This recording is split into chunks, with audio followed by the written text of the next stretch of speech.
Hoo-young helps Hongju get away from Junho.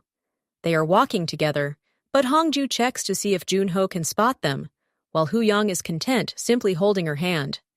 Knowing Junho can't see them, Hongju thanks Hoo-young for his help. Hongju then returns to the office and receives the proposal from the CEO.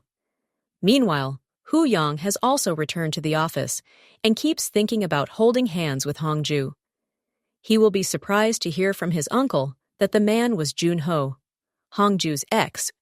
He recalls the memory from 10 years ago when he tried to stop Hongju from confessing her feelings, but she resisted. So, he could only watch and support her as she tried to confess her feelings to Junho. He even stayed by her side when she couldn't express her feelings. In the office, it seems Junho will spend his time investigating and getting caught up with work until late into the night. As he leaves, Hongju sees him and asks if he wants to have chicken together as they had planned.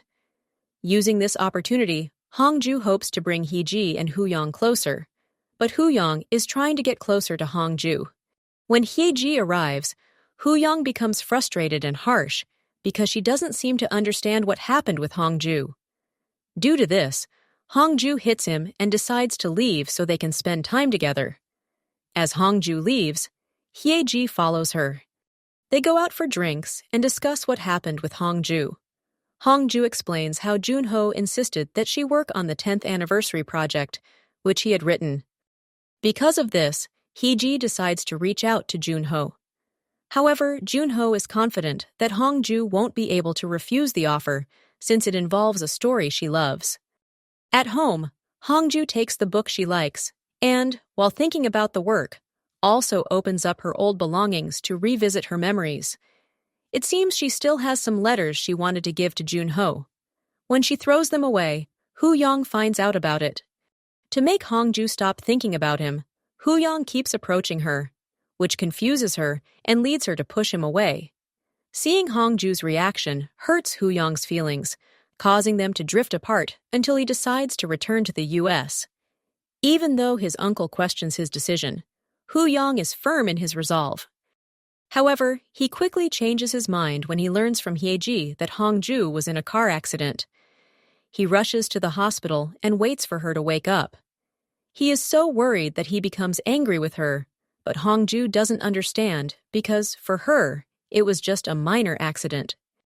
So Hoo-young takes her hand and places it on his heart. He also tells her how his heart keeps pounding, especially every time Hongju calls his name. Hongju thinks Hoo-young is joking, and since she can leave now, Hoo-young drives her home. On the way, Junho tries to bring up their past incidents, but Hongju doesn't want to discuss it because, for her, everything related to Junho is bad. However, Hoo-young cherishes those memories. He remembers a time when they walked home after night studies, and he fell into a gutter while fixing his shoes. Looking back, Hongju laughed at him for falling while fixing his shoes. Trying to help him, Hongju also ends up in the gutter, which makes Hoo-young angry, and he asks, "Are you dumb?" Realizing he has become harsh, Hoo-young tries to change his behavior towards her.